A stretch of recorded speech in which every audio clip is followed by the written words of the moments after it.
Hello, today topic is Poynting's theorem. It is the work energy theorem of electrodynamics. We know that energy in electrostatic field is given by UE is equal to epsilon 0 by 2 volume integral of E square d tau. Epsilon 0 is the permittivity of the free space, E is the resulting electric field, and d tau is the volume element. This is the energy in an electrostatic field. Similarly, in magnetostatics, energy in magnetic field is given by Um is equal to 1 by 2 mu 0 volume integral of B square d tau. B is the resulting magnetic field, mu 0 is the permeability of free space.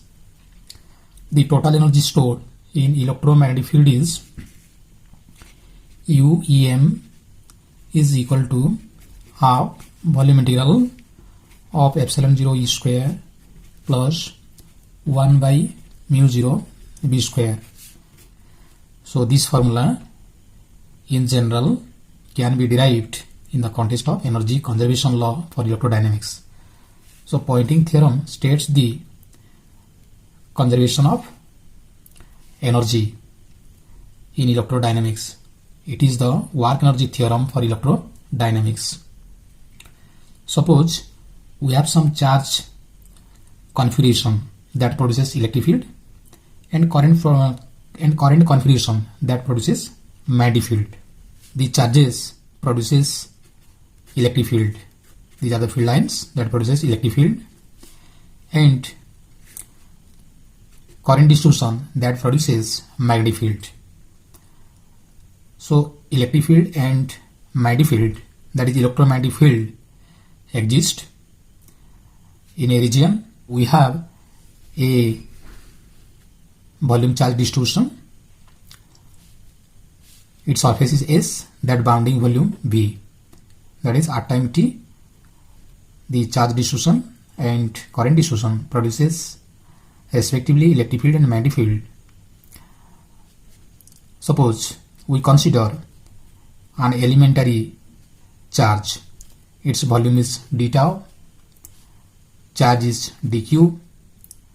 So electric field produces, that is force is Fe, electric force, and magnetic field produces magnetic force, that is Fm. So sum of Fe and Fm is, that is Lorentz force. So electrostatic forces displace the charge dq through a displacement dl in the next time dt. So its velocity is v. So v equal to dl by dt, or dl is equal to v into dt. Electric force Fe is, that is here dq into E, and magnetic force is, that is dq into B cross B. So Lorentz force is dqE plus B cross B. So this is the Lorentz force. So work done on this charge dq, work done by the electrostatic force on this charge is work done, that is F dot dl. So F into V dt, and F is dq into E plus B cross B dot V dt. So this is the work done on charge dq, charge element dq. So this is the volume charge distribution, charge. So there is charge density rho, that is equal to dq by d tau. So dq is equal to rho into d tau, and so there exists a current density inside this volume. So current density J is given by rho into V, and here magnetic force is acting on the charge perpendicular to the direction of velocity. So magnetic force does no work. So here work done is work done, that is equal to E dot B dq dt. So the second term is 0 because B cross B dot B is equal to 0. Here magnetic field is perpendicular to the direction of the motion of the charge. B is perpendicular to B vector. So B cross B dot B equal to 0. Magnetic force does no work. So only work is done by the electric field. Now this work done is, that is E dot V is J by rho, and dq is rho d tau into dt. So rho cancel. So E dot J d tau dt. So this is the work done by the electric force. Now total work done on all the charges in the volume V is given by, that is dw is equal to, that is volume integral of E dot J d tau into dt. So rate of work done on all the charges bounding the volume V is, that is given by volume integral E dot J d tau. Now E dot J, this E dot J, this is the work done per unit time per unit volume. Work done per unit time per unit volume. Or we say that this is power delivered per unit volume. Power delivered per unit volume. Now in the expression 1, so we have to eliminate J. J can be eliminated by using Ampere's-Maxwell law. That is, Ampere's-Maxwell law is del cross B is equal to mu 0 J plus mu 0 epsilon 0 del E by del T. So this is Ampere's-Maxwell relation, Ampere's-Maxwell law. So J can be written as 1 by mu 0 del cross B minus epsilon 0 del E by del T. Let us write E dot J. So this is equal to 1 by mu 0 E dot del cross B minus epsilon 0 E dot del E by del T.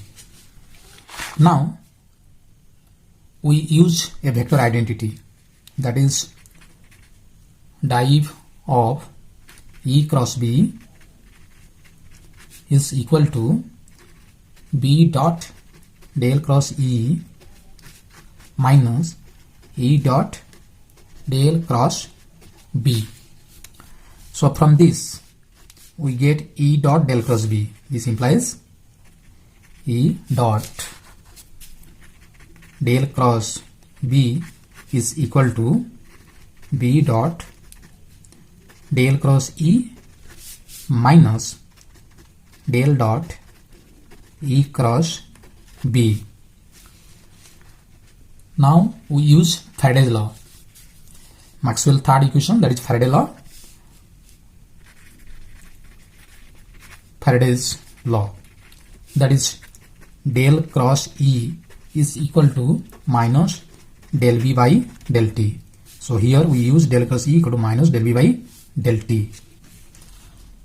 So E dot J is equal to minus 1 by mu 0 B dot del V by del T minus 1 by mu 0 del dot E cross B, then minus epsilon 0 E dot del E by del T. So let us arrange this. So that is minus epsilon 0 E dot del E by del T minus 1 by mu 0 B dot del B by del T minus 1 by mu 0 del dot E cross B. So let us use E dot del E by del T, that is equal to half del by del T of E square, because your E square is E dot E. So del by del T of E dot E, that is equal to del E by del T dot E plus E dot del E by del T.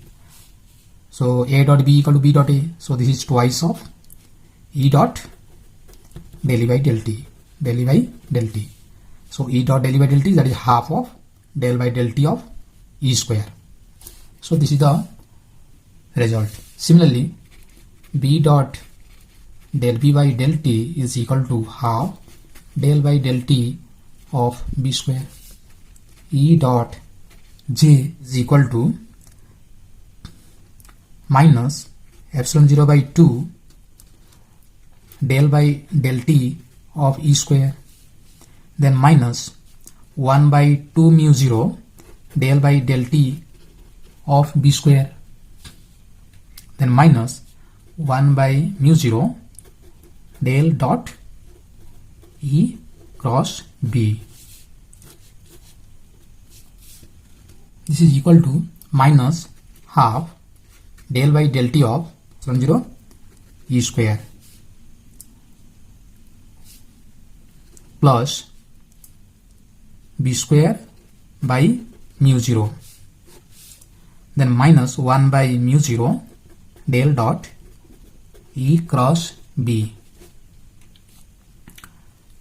So this is equation 2.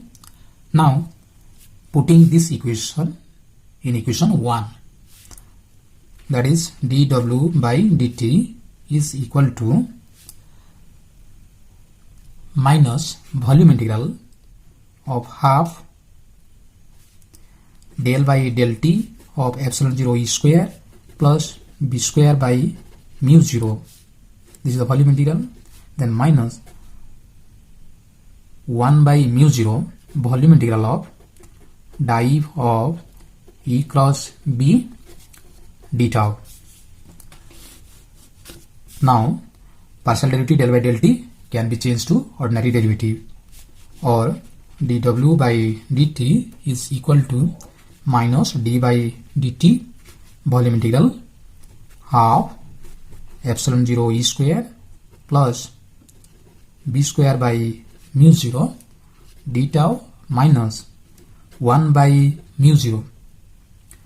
Then volume integral can be changed to, that is surface integral. So surface integral over closed surface. So this surface S bounding volume V. So E cross B dot dA. So volume integral can be changed to surface integral by using Gauss divergence theorem. Gauss divergence theorem is volume integral of div F d tau is equal to surface integral of F dot dA, closed integral. So this is F dot dA. So this is the expression we use here. In electrostatic field is UE equal to half volume integral epsilon 0 by 2 volume integral E square d tau, and energy in magnetic field is, that is UM is equal to 1 by 2 mu 0 volume integral B square d tau. So let us add these two, that is UEM is equal to half volume integral epsilon 0 E square plus B square by mu 0 d tau. So this expression is, that is UEM. So dw by dt is equal to minus d by dt of UEM, that is total energies in electromagnetic field. Total energy in electromagnetic field. Then minus 1 by mu 0 surface integral E cross B dot dA. So So this is equation number 3. So this expression states, that is Poynting theorem. This is Poynting theorem. It is the work energy theorem. So Poynting theorem states that work done on the charges by the electronegative force is equal to the decrease in energy stored in the field, then minus energy which is flowed out through the surface. This is Poynting's theorem. So Poynting theorem states that the work done on the charges by the electromagnetic force is equal to the decrease in energy stored in the field less the energy which is flowed out through the surface. So this is Poynting theorem. So in the next video we discuss Poynting feature and compact form of Poynting theorem, that is conservation of energy. Thank you for watching.